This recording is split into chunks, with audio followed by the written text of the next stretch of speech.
And David said, what have I done now? Is there not a cause? Then he turned from him toward another, and the same thing. And these people answered him as the first ones did. Now when the words which David, so they're trying to discourage. The devil will always try to get you discouraged from standing with God. He'll try to get you to be discouraged. Now think about the 3 Hebrew boys.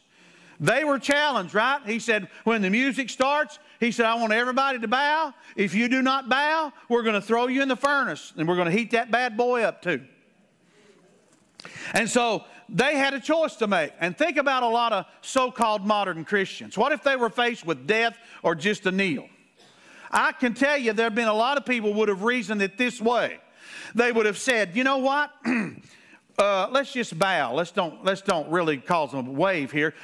We don't have to really work. God knows our hearts. He knows our hearts.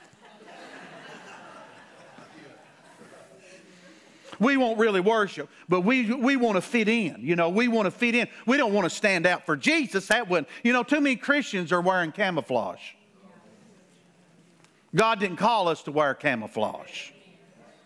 He said, come out, be separate, and let His glory shine on us and through us.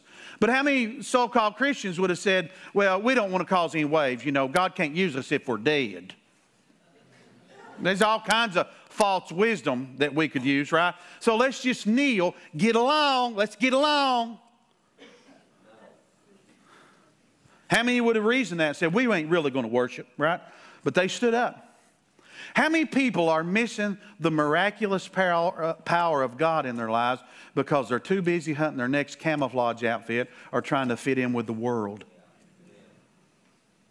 instead of seeing the power and the glory of God working in their lives? You know the end of that story. They didn't stay out, and I love their attitude when the king challenged them on it. He said, listen, king, if the Lord wants to deliver us, He can. But said, whether He does or not, we ain't bowing. Amen. Somebody ought to give God praise for men like that. And you know what?